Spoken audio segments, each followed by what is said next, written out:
The ancient ruins on planet Keth 7 had been dead for over 10,000 years. Nothing lived there except small insects and wild plants that grew between broken stones.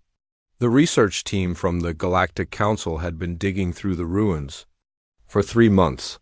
They found old tools, broken pottery, and strange symbols carved into walls. Dr. Myre walked carefully through the main dig site.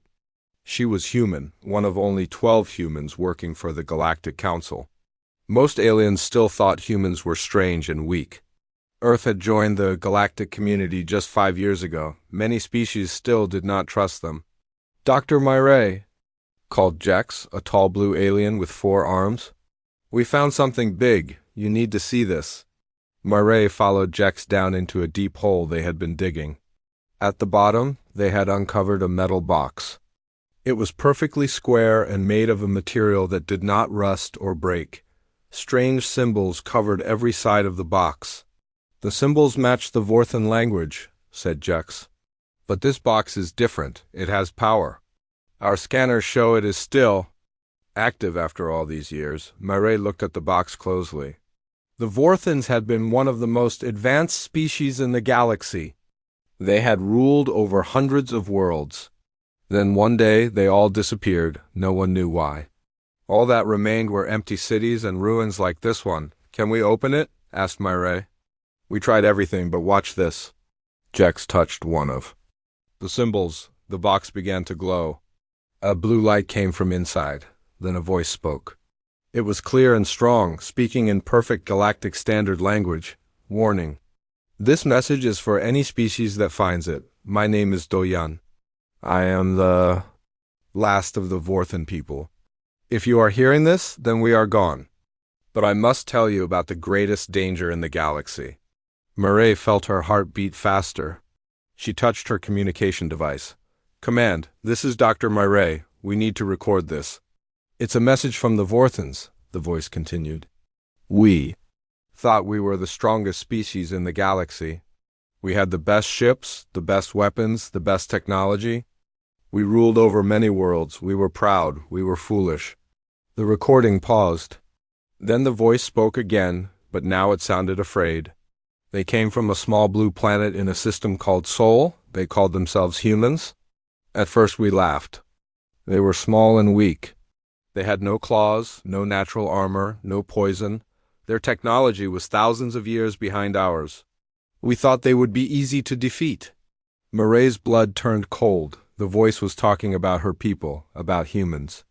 "We were wrong, so very wrong." The box projected a hologram into the air. It showed images of space battles.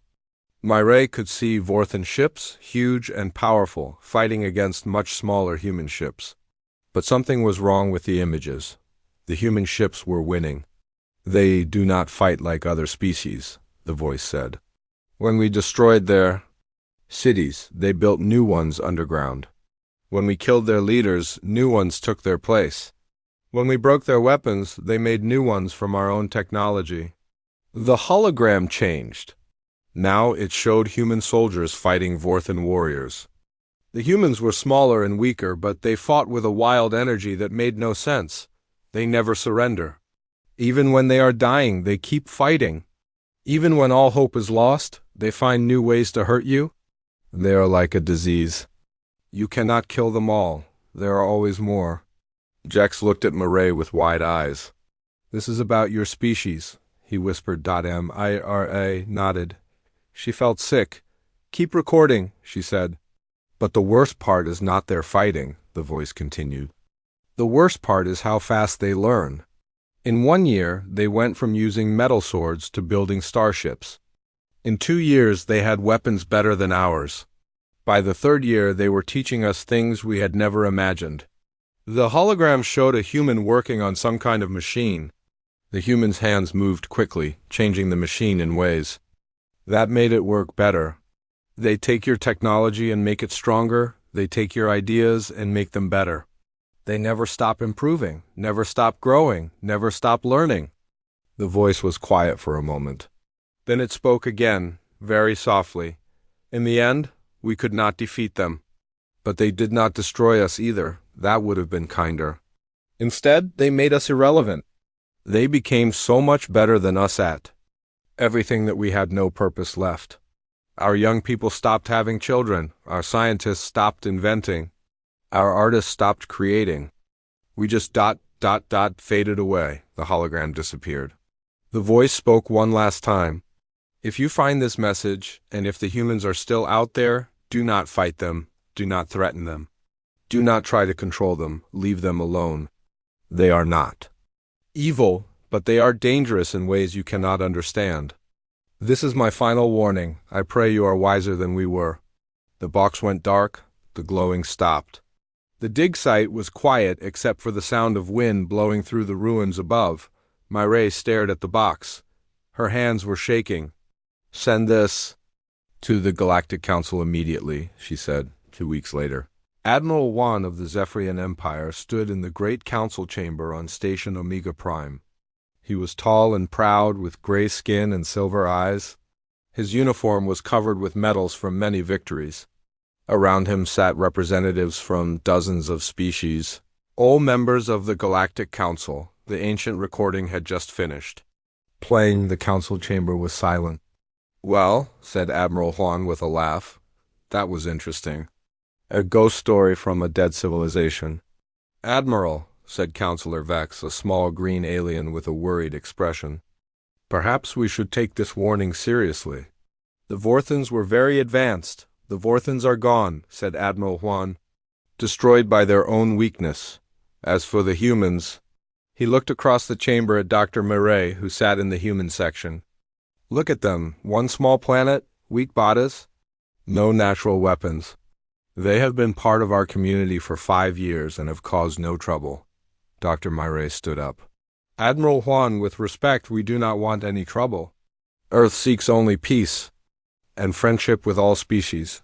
See, said Admiral Juan, they speak of peace. They beg for friendship. These are not the monsters from the recording. The Vorthons probably made up stories to excuse their own failure. Other council members began to speak. Some agreed with Admiral Juan. Others thought the warning should be studied more carefully. The argument went on for hours. Finally, Admiral Juan stood up and raised his hand for silence. The Zephyrian Empire has protected this galaxy for 1,000 years. We have the strongest fleet, the best soldiers, the most advanced weapons. If these humans are truly dangerous, then it is our duty to deal with them before they become a threat. What are you suggesting? Asked Counselor Vex. Admiral Juan smiled. It was not a kind smile. The humans have one small planet. No allies. Except us. No weapons that could threaten our fleet. I suggest we test this ancient warning. If the humans are as dangerous as the recording claims, we will stop them before they can hurt anyone. If they are not, then we will have gained a valuable world for the Empire. You're talking about invasion, said Dr. Mireille. Her voice was steady, but her face was pale. I'm talking about prevention, said Admiral Juan. Better to be safe than sorry. The council voted. 15 species voted to ignore the warning and allow Admiral Juan to proceed. 8 species voted against. 3 species, including the humans, were not allowed to vote on matters concerning themselves. Dr. Mireille stood up again. Please, she sighed. Earth has done nothing wrong. We have followed all galactic laws. We have shared our knowledge freely. We ask only for peace. Admiral Juan looked at her with cold eyes. Your species will have peace, he said. The peace of surrender. As the council session ended, Dr. Mireille walked slowly back to her quarters. She had to send a message to Earth. The warning in the ancient recording had been clear. But would anyone on Earth believe it? Would they remember who they really were? Outside her window, she could see Admiral Juan's ships beginning to gather. Soon, they would travel to Earth. Soon, the galaxy would learn if the Vorthon warning was true. But it would be too late to stop what was coming. Ambassador Jinwu stood on the bridge of Earth's only diplomatic ship, the Peacemaker. Through the large window, he could see Admiral Juan's massive fleet hanging in space like dark clouds. There were over 200 ships, each one bigger than anything Earth had ever built. Sir, said Captain Lee, a young woman with worried eyes, They're not responding to our peace signals, Jinwoo nodded. He had been trying to contact the Zephyrian fleet for 6 hours. Dr. Murray's warning message had reached Earth just 3 days ago. It was not enough time to prepare for war, but Earth's leaders hoped they could still avoid it. Keep trying, said Jinwoo. There has to be a way to talk to them. On Earth below, people were watching the sky with fear. The alien ships were so big they could be seen even during the day. News reporters were telling everyone to stay calm, but panic was spreading in the big cities. In Seoul, Colonel Soman was meeting with Earth's defense commanders in an underground bunker. She was a small woman with short black hair and scars on her hands from old battles. She had fought in 3 wars before the aliens came to Earth. How many ships do we have? Asked General Park, an old man with gray hair. 12 combat ships, said Soman. All of them smaller than one of their scout ships. We have maybe 300 fighter planes that can reach space, that's all. What about ground forces? Asked another commander. 2 million soldiers worldwide. But their weapons are made for fighting other humans, not aliens with energy shields and plasma guns. General Park looked at the reports on his table, so we can't win. No, sir, said Soman, not in a straight fight. But maybe we don't have to fight at all. At that moment, all the screens in the bunker lit up. Admiral Wan's face appeared. He was speaking to the entire planet. People of Earth, he said in a voice that was calm but cold. I am Admiral Huan of the Zephyrian Empire. Your planet is now under our control. You have 1 hour to surrender completely. Your leaders must come to my ship and sign papers giving up all rights to this world. The transmission paused. Then Admiral Huan continued. If you do not surrender, we will destroy your cities one by one until you do. You cannot fight us. You cannot hide from us. You can only choose between surrender and death. The screen went black. General Park looked around the room. Get me Ambassador Jinwoo. In space, Jinwoo received the call from Earth's command center. Admiral Huan is demanding total surrender, General Park told him. We need more time. I'll try, said Jinwoo. But when he tried to contact the Zephyrian flagship, Admiral Huan himself answered. Admiral, said Jinwoo. I am Ambassador Jinwoo, speaking for all of Earth. We want to discuss your demands.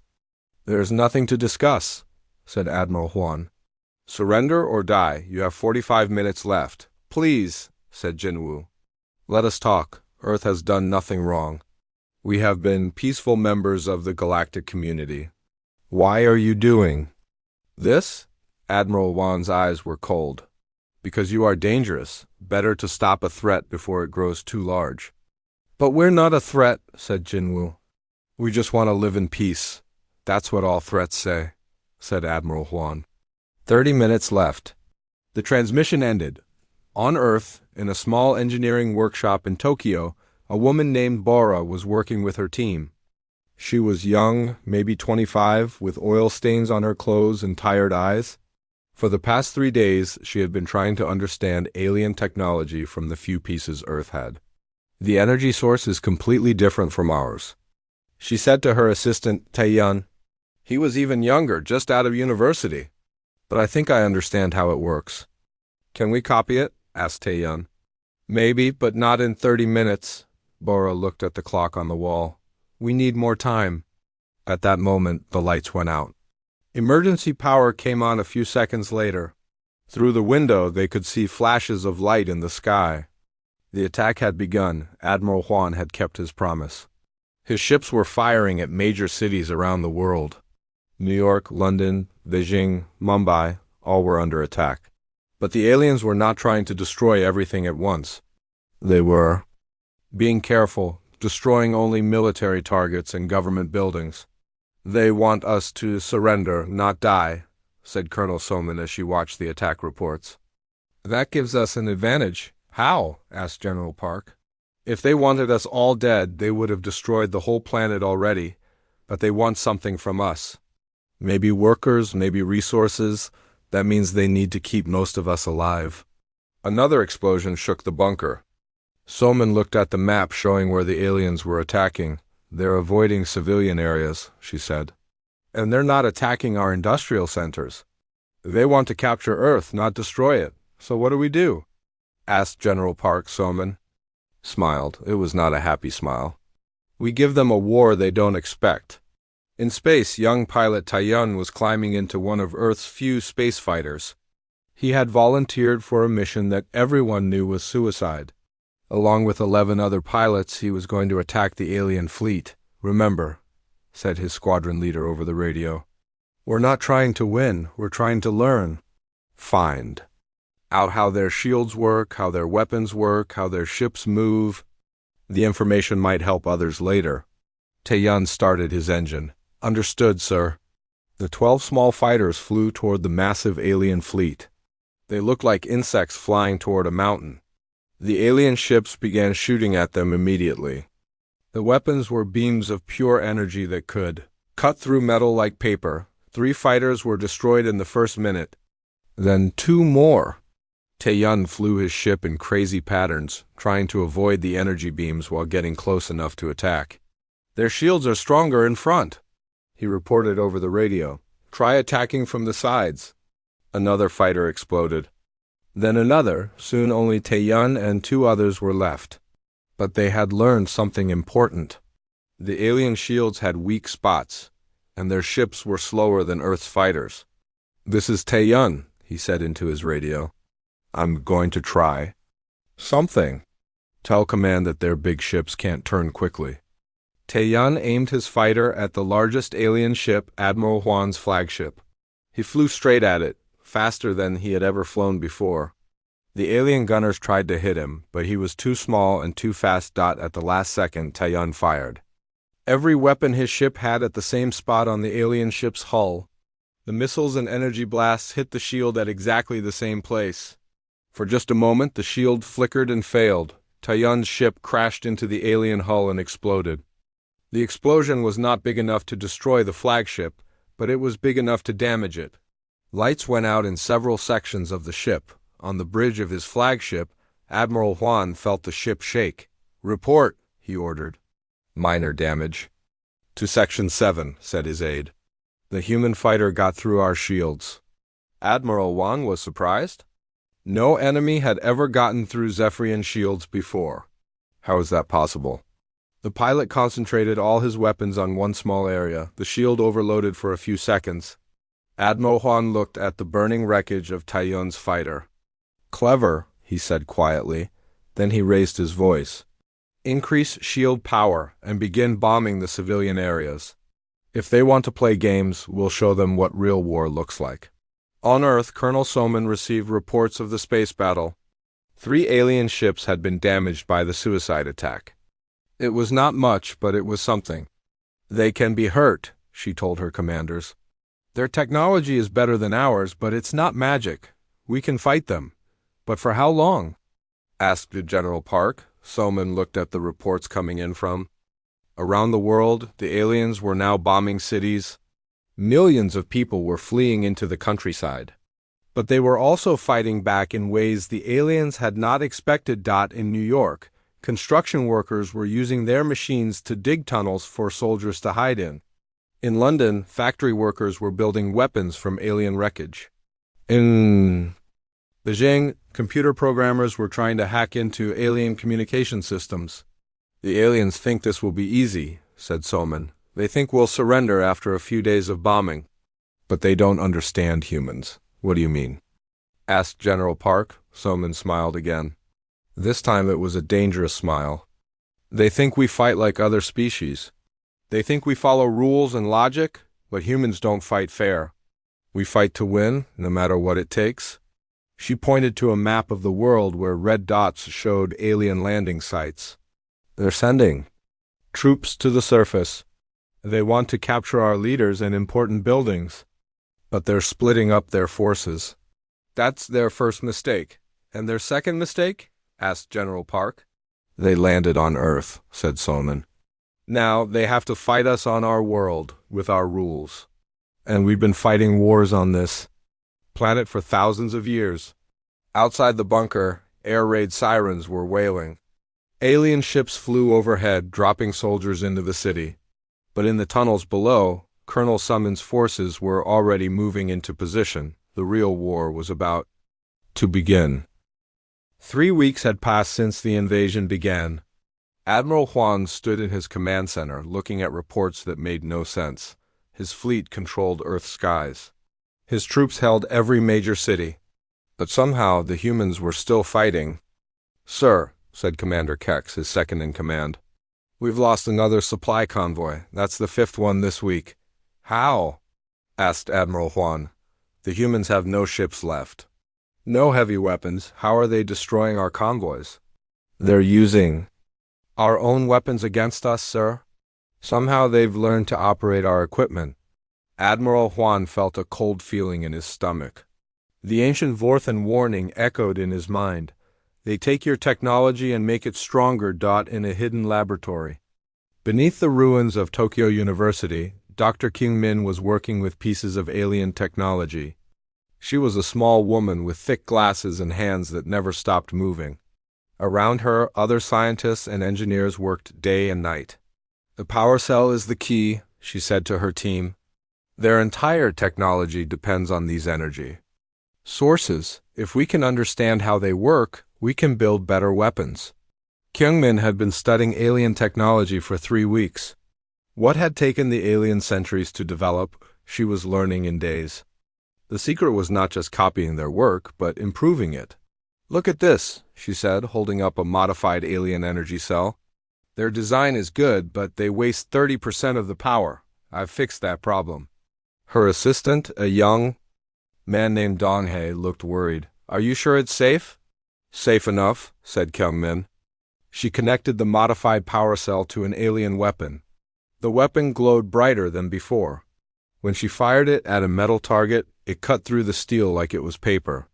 "Their weapons are more powerful now," said Dong-hae. "No," said Kyung-min with a smile.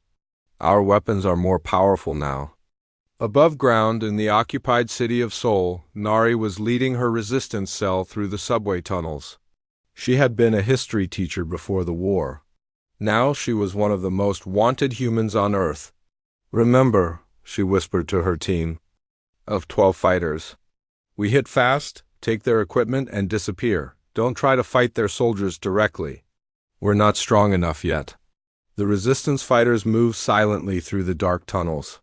They had learned to avoid the alien sensors by covering themselves with mud and moving very slowly.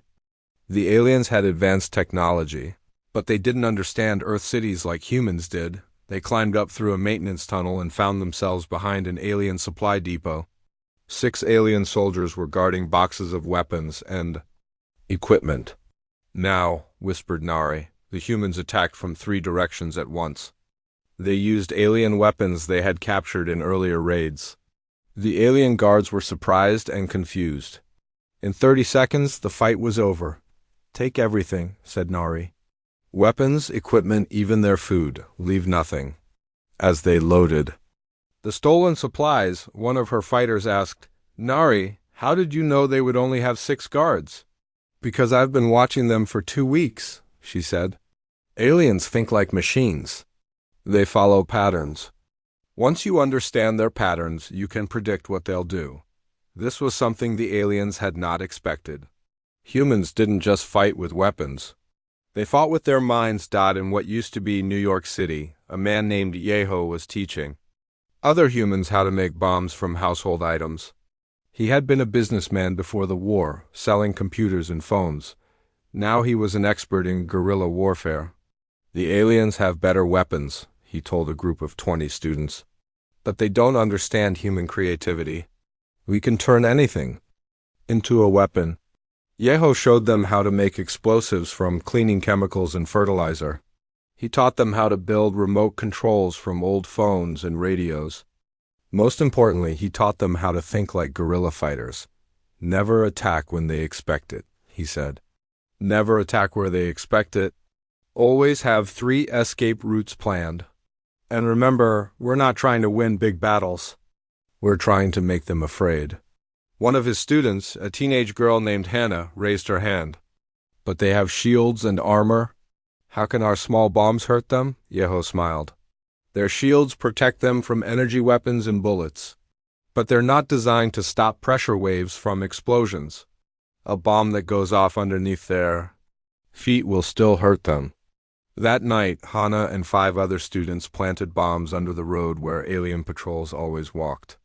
When the aliens came the next morning, the explosions threw 3 soldiers into the air. Their armor protected them from dying, but they were badly hurt. More importantly, the aliens began to realize that nowhere was safe. In space, Dr. Haijin was working in a medical station hidden inside an asteroid. She was treating both human and alien wounded. This had started by accident when her team found injured alien soldiers after a battle. "We should kill them," one of her nurses had said. "No," said Haijin. "They're patients now." Treating alien wounded had taught her important things about alien biology. She learned that aliens felt pain differently than humans. She learned about their weak spots. Most importantly, she learned that they were not as strong as they looked. "Their bones break easily," she told Colonel Solman during a secret communication. "Their blood doesn't clot as well as ours, and they get sick from Earth bacteria." "You mean they're vulnerable to disease?" asked Solman. "Very vulnerable. Their immune systems never evolved to handle Earth germs. That's why they wear those sealed suits all the time."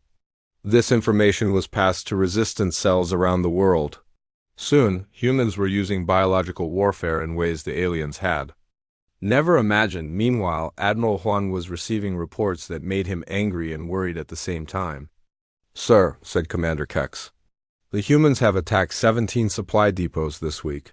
They've destroyed 4 communication centers, and they've killed over 200 of our soldiers." "How many humans have we killed?" asked Admiral Huan. "At least 10,000, sir, but more keep appearing. It's like they grow new fighters faster than we can kill them." Admiral Huan looked at the tactical display. Red dots showed where human resistance was active.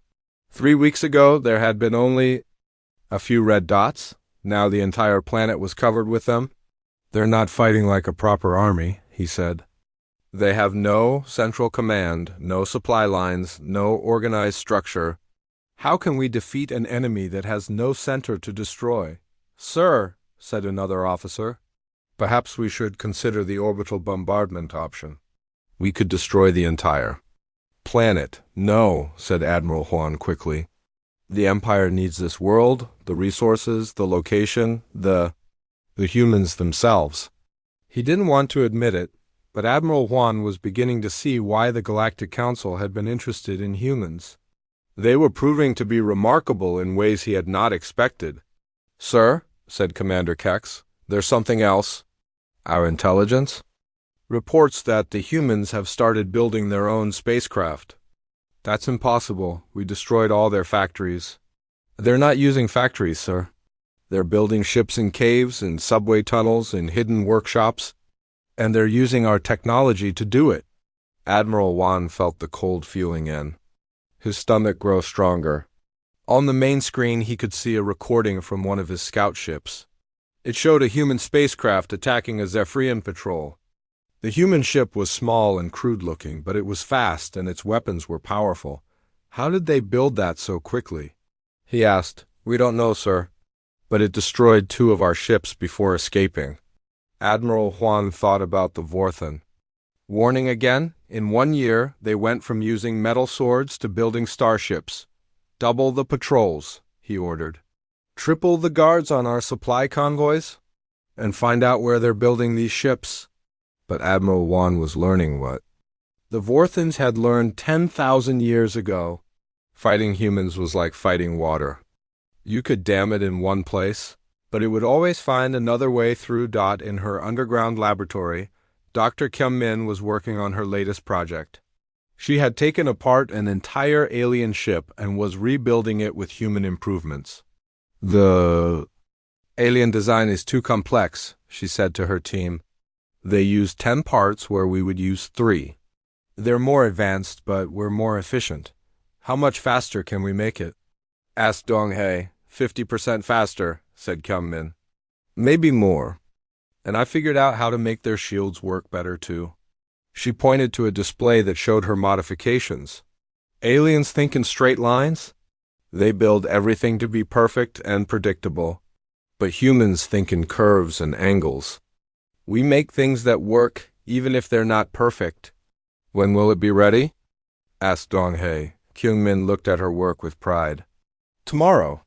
And when it flies, the aliens are going to get a very big surprise. Outside, air raid sirens were wailing again. But for the first time since the invasion began, humans were not just hiding from the alien ships. They were preparing to fight back in space. The sleeping giant was finally waking up. Commander Minho stood on the bridge of Earth's first real warship, the Rising Phoenix.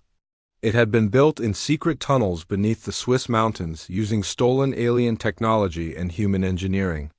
The ship was not beautiful like alien vessels, but it was deadly. All systems ready, sir, reported his weapons officer, Lieutenant Yuna. She had been a computer programmer before the war. Now she was one of Earth's best tactical analysts. Take us up, ordered Minho. The Rising Phoenix burst out of its hidden cave and climbed toward space. Behind it, 11 more human ships followed. They were the first fleet Earth had built since the invasion began 2 months ago. In his flagship, Admiral Huan watched the human ships rise from the planet's surface. How many? He asked. 12 ships, sir, reported Commander Kex. But they're small. Our sensors show they're no bigger than our scout vessels. Admiral Huan should have felt confident. His fleet still had over 150 ships. But something about these human vessels worried him. They moved differently than other ships he had fought. They seemed to dance through space rather than fly. Open fire, he ordered. The Zephyrian fleet unleashed a massive barrage of energy weapons. Beams of plasma and laser fire filled the space between the fleets. But when the light faded, all 12 human ships were still there. How did they avoid that? Asked Commander Kex. They didn't avoid it, said the sensor officer. They flew through it. Their shields absorbed the damage and kept going. Admiral Huan stared at the display. That's impossible. Our weapons should have destroyed them instantly. But Lieutenant Yuna had spent weeks studying alien weapon patterns. She had programmed the human ships to predict where the aliens would fire and how to minimize damage. The human shields were not stronger than alien shields, but they were smarter. Return. Fire, ordered Commander Minho. The human ships fired back with weapons that looked like alien guns but worked differently. Instead of single powerful beams, they fired rapid bursts of smaller energy bolts. The alien shields were designed to stop big attacks, not swarms of small ones. 3 Zephyrian ships exploded in the first volley. Impossible, shouted Admiral Huan. How did their small weapons penetrate our shields? The answer was simple but terrifying. Humans had not just copied alien technology. They had made it better by thinking about it differently, on Earth, in a hidden bunker beneath the ruins of Geneva. Dr. Seokjin was watching the space battle on his screens. He was the man who had designed the new human weapons. Like Dr. Kyungmin, he had taken alien technology and improved it. The aliens build one big gun that fires slowly, he explained to his assistant. We build 10 small guns that fire quickly. Same total power, but much harder to defend against. Brilliant, said his assistant. What else are you working on? Seokjin smiled and pointed to a large device in the corner of the lab. Something that will end this war very quickly. In space, the battle was turning into a disaster for Admiral Huan. The human ships were not just faster and more maneuverable than his fleet. They were also fighting in ways that made no tactical sense. Human ships would fly straight at his largest vessels, fire at point-blank range, then disappear before his gunners could respond. They attacked from above and below at the same time. They used the wreckage of destroyed ships as cover. They fight like madmen, said Commander Kex. No, said Admiral Huan slowly. They fight like humans. By the end of the battle, Admiral Huan had lost 37 ships. The humans had lost 3. It was the worst defeat in Zephyrian military history, but the real shock came when Lieutenant Yuna decoded captured alien communications. In a secure intelligence center hidden in the Australian outback, she was reading through alien military files with growing amazement. Colonel Soman, she called. You need to see this. Colonel Soman hurried over to Yuna's workstation. What did you find? It's not what I found, said Yuna. It's what I didn't find. Look at these alien records. She showed Soman a series of alien historical documents. They described many wars the Zephyrians had fought against other species. All of them had ended in quick victories. They've never fought a war that lasted more than a few weeks, said Yuna. Every species they've ever attacked surrendered or was destroyed within a month. So? Asked Soman. So they don't know how to fight a long war. They don't know how to adapt when their first plan doesn't work. They've never faced an enemy that got stronger during the fighting. Soman felt a chill of understanding. They're not just losing battles. They're losing the war because they don't understand what war really is. But Yuna had found something even more disturbing. Colonel, there's something else. I found references to older alien records. They mention humans, but not from Earth. What do you mean? Yuna showed her a translation of ancient text. This says humans fought in the Andromeda Galaxy thousands of years ago. It mentions a war between humans and the Vorthan Empire. Soman read the text carefully. This says humans didn't just defeat the Vorthans. It says humans ... conquered them. That's not the worst part, said Yuna.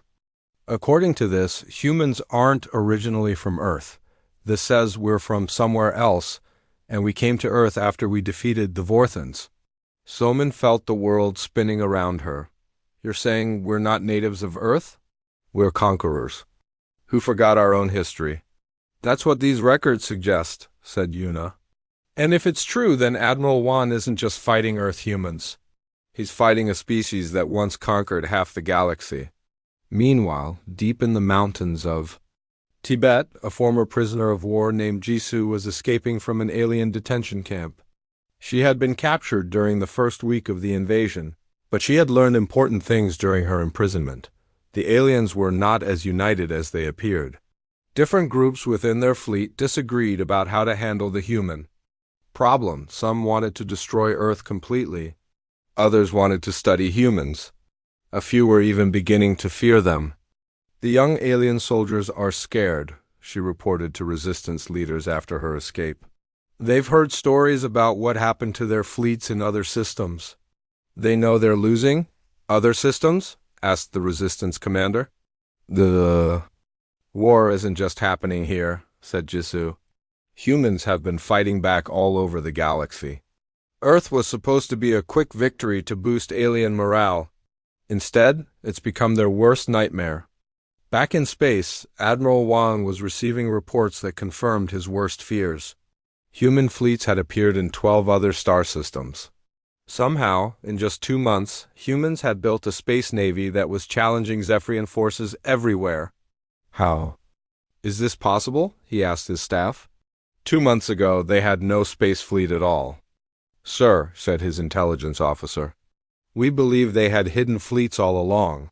The humans on Earth may have been in contact with other human colonies.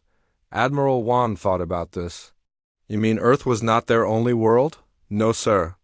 Our LASD intelligence suggests there may be human settlements throughout the galaxy. The attack on Earth was not just an invasion, it was a declaration of war against an entire species.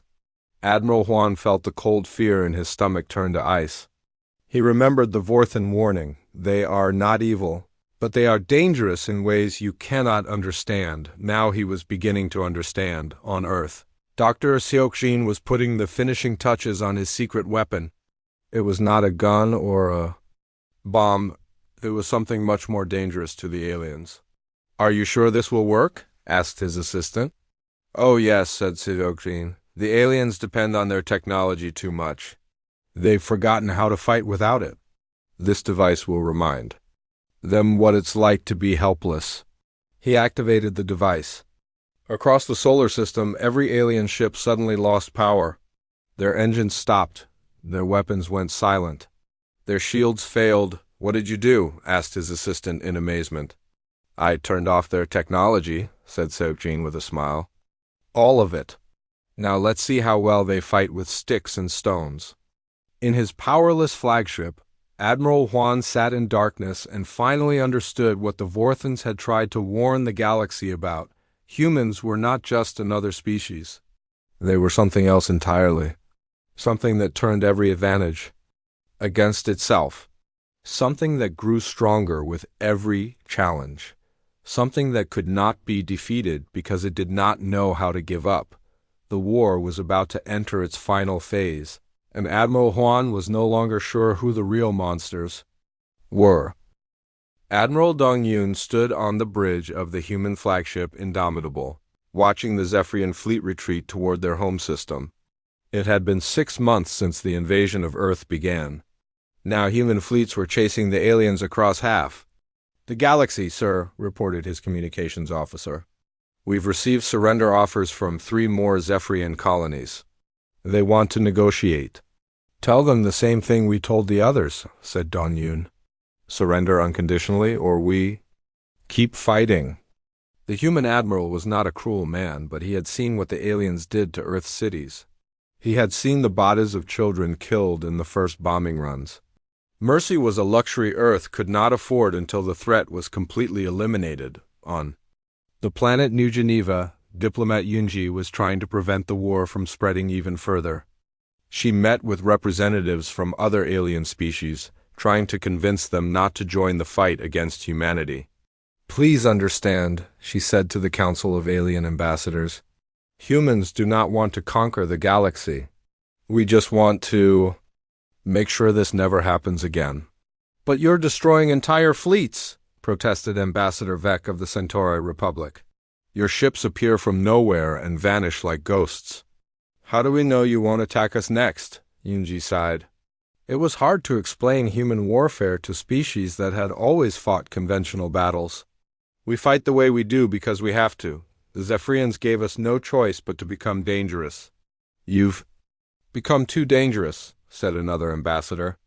"The entire galaxy is afraid of you now." "Good," said Yunji quietly. "Fear will keep other species from making the same mistake the Zephyrians made."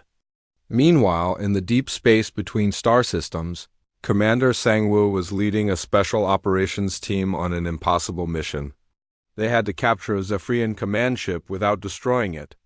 "Remember," he told his team as they prepared to board the alien vessel, "we need their admiral alive. He has information about other Zephyrian fleets." Sangwoo's team was made up of soldiers who had learned to fight in ways that terrified their enemies. They could survive in vacuum without suits for short periods. They could climb through alien ships like spiders. Most importantly, they never gave up. No matter how hopeless the situation looked, the boarding operation took 15 minutes. When it was over, the entire alien crew had surrendered without firing a shot. They had heard too many stories about what happened to aliens who fought human special forces. "The rumors are true," whispered one captured alien soldier. "They're not normal soldiers, they're something else." On Earth, war correspondent Hound was documenting the transformation of human society. In just 6 months, Earth had changed from a peaceful planet to the center of a galactic war machine.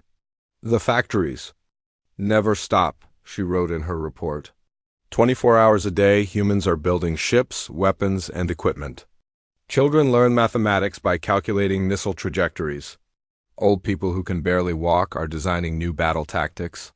She watched a group of teenagers working on a spacecraft engine. Before the war, they would have been in school studying history and literature.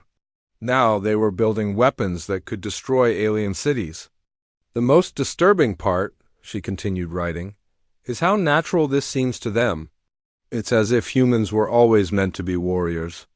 The peaceful civilization we had before the invasion feels like a dream now." But Hound had also seen the cost of this transformation. Human cities were full of widows and orphans. Entire generations of young people knew nothing but war. Earth was winning, but it was losing its soul in the process. In the Zephyrian home system, Admiral Juan was preparing for humanity's final assault. His remaining fleet was tiny compared to what he had started with. Most of his ships had been destroyed or captured. Many of his best officers were dead. "Sir," said Commander Kex, "the humans have arrived."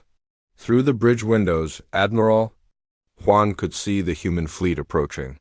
There were hundreds of ships now, all built in the past 6 months using captured alien technology and human innovation. "How many ships do they have?" he asked. "Over 400, sir, and they're all more advanced than anything we've ever seen." Admiral Juan closed his eyes. 6 months ago, he had commanded a fleet of 200 ships attacking one small planet. Now, he was defending his homeworld with fewer than 50 ships against an enemy that had grown stronger with every battle. "Open communications," he ordered. The main screen showed Admiral Dongyun's face. The human looked tired but determined. "Admiral Juan," said Dongyun, "I offer you one chance to surrender. Your fleet, your planet, your people, surrender now and we will be merciful." "And if I refuse?" asked Admiral Juan. "Then we will do to your world what you did to ours," said Dongyun. "But we will do it better." Admiral Juan felt a moment of pride. Even facing defeat, he was still a Zephyrian warrior. "I will never surrender to inferior species." "Then you've made your choice," said Dongyun. The transmission ended. The battle for the Zephyrian homeworld lasted 3 days. It was not really a battle at all. It was a demonstration of what human warfare had become. Human ships moved through space like living things. They attacked from impossible angles and vanished before the aliens could respond. They used the planet's own moon as a weapon, redirecting asteroids to bombard alien installations. Most terrifying of all, they fought with a cold efficiency that showed no emotion. This was not revenge.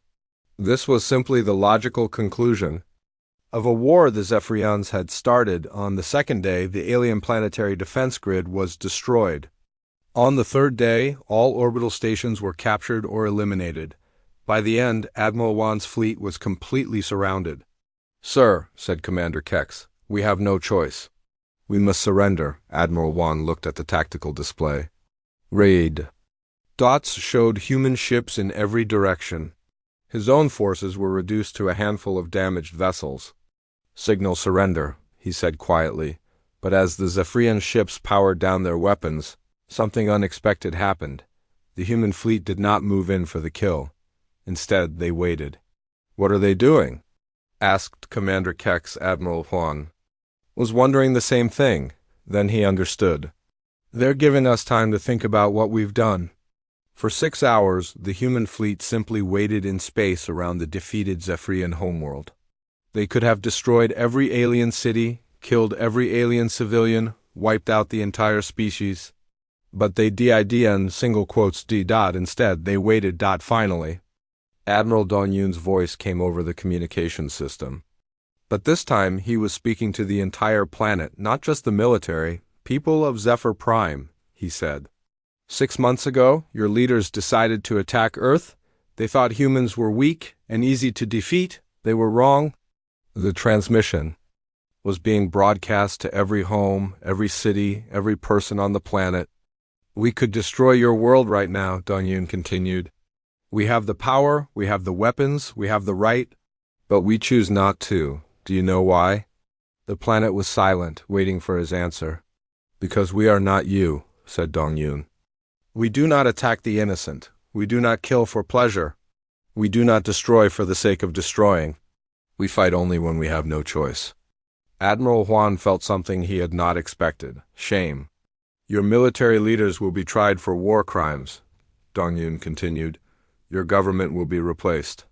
Your ability to wage war will be permanently removed. But your people will live.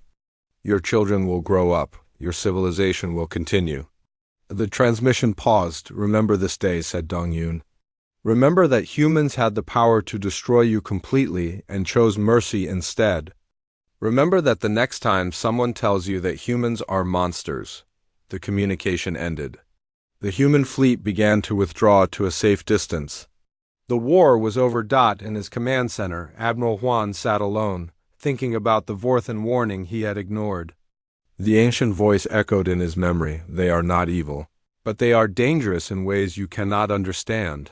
Now he understood. Humans were not dangerous because they were cruel. They were dangerous because they were not cruel.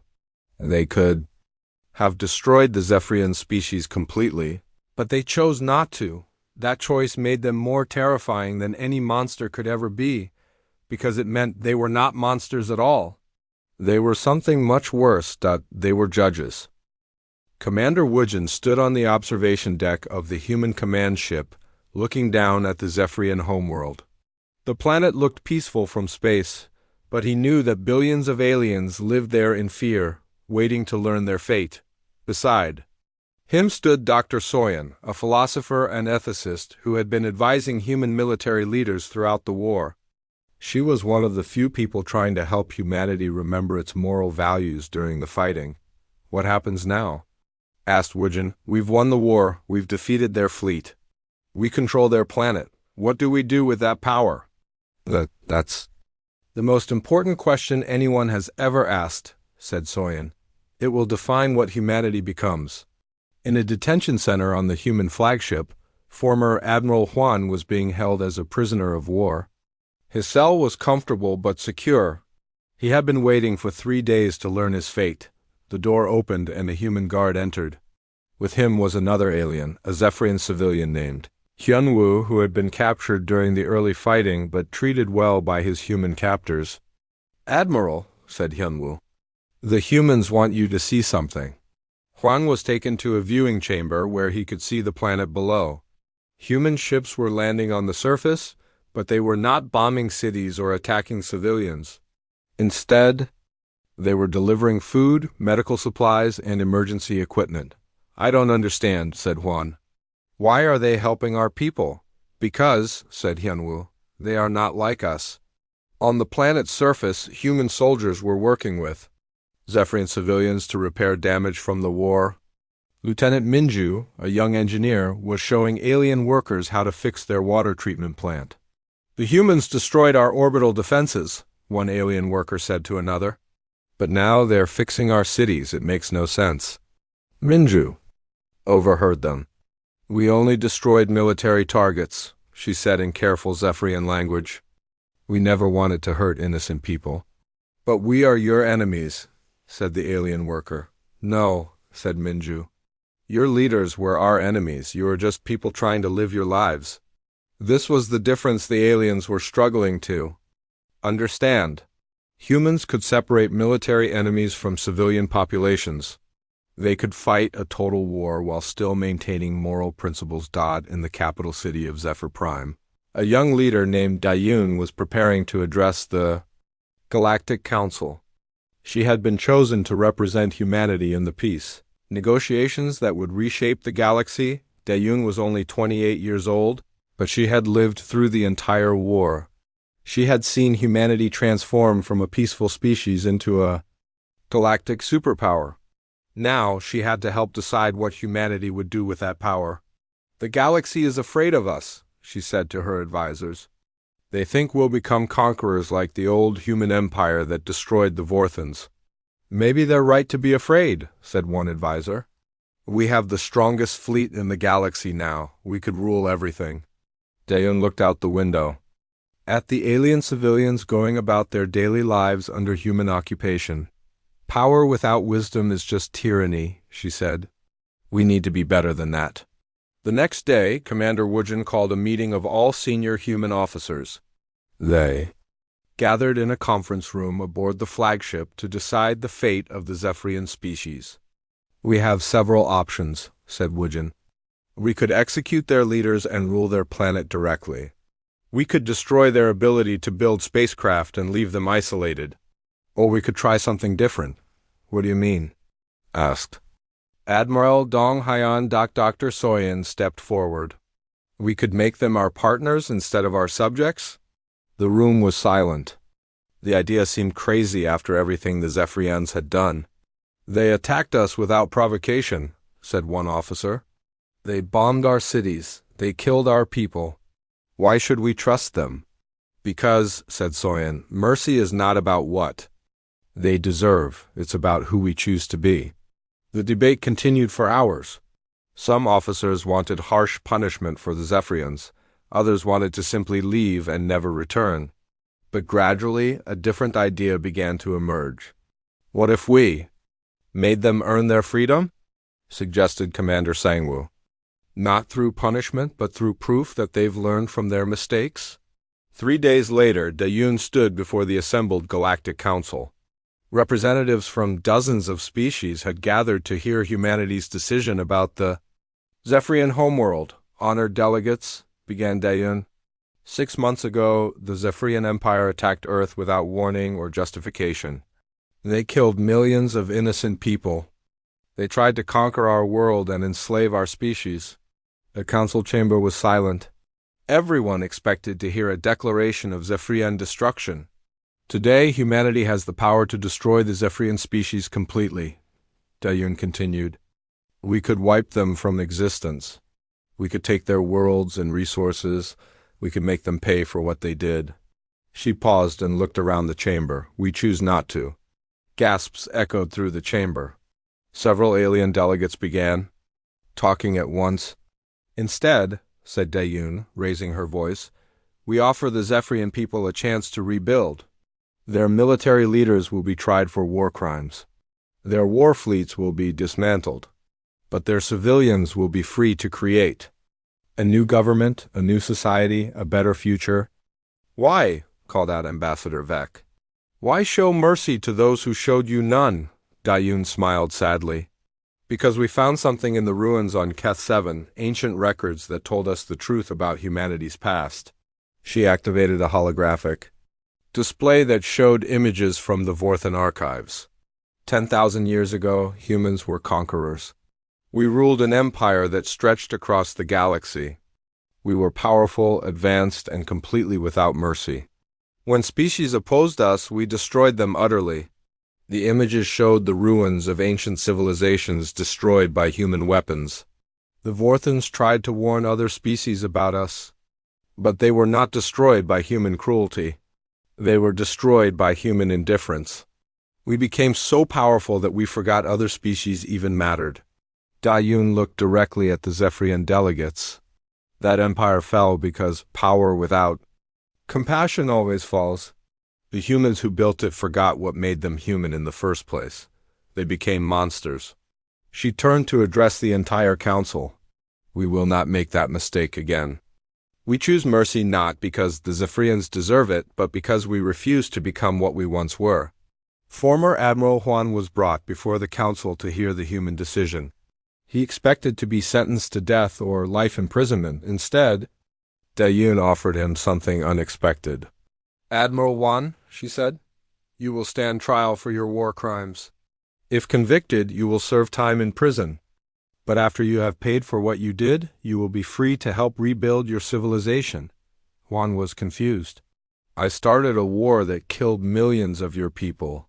Why would you trust me with anything? Because, said Dayun, redemption is possible for anyone who truly seeks it. Even you. The trial lasted 3 weeks. Admiral Huan was found guilty of war crimes and sentenced to 20 years in prison. But he was also given the chance to work on reconstruction projects, helping to repair the damage his war had caused. Many aliens thought the humans were being foolish. How could they trust their former enemies? How could they show mercy to those who had shown none? But Dr. Sorian explained it to a gathering of alien philosophers. Mercy is not weakness. It is the ultimate expression of strength. Only those who have the power to destroy can choose not to use it. 6 months later, the first Zephyrian representative in 50 years took a seat on the Galactic Council. The Zephyrian people had voted to create a new government, based on peace and cooperation rather than conquest and domination. Admiral Huan, now serving his sentence, sent a message to the human leadership. I understand now why the Vorthans feared you, not because you are monsters, but because you prove that monsters can choose to be something better. You have shown my people a path to redemption we never knew existed. The galaxy began to change. Other species, inspired by humanity's example, started resolving their conflicts through negotiation rather than warfare. The threat of human intervention kept aggressive species in check, but the promise of human friendship encouraged cooperation. In her final address to the Galactic Council, Dayun said, the ancient warning about humans was both right and wrong. We are dangerous, perhaps the most dangerous species in the galaxy. But our greatest danger is not our weapons or our technology, it is our ability to choose. She looked around the chamber at representatives from dozens of worlds. We can choose to be conquerors or protectors. We can choose to be destroyers or builders. We can choose to be monsters or guardians. Today, we choose to be guardians. The galaxy is safer not because humans are weak, but because we are strong enough to be gentle. We are advanced enough to be wise. We are powerful enough to be merciful. Remember this lesson: true strength is not the ability to destroy your enemies. True strength is the ability to turn your enemies into friends. As Dayan finished speaking, something unprecedented happened. Every delegate in the council chamber stood and applauded. For the first time in galactic history, a single species had won the respect and admiration of all others, not through conquest, but through the choice of mercy over vengeance. The ancient Vorthan warning had been correct. Humans were indeed the most dangerous species in the galaxy.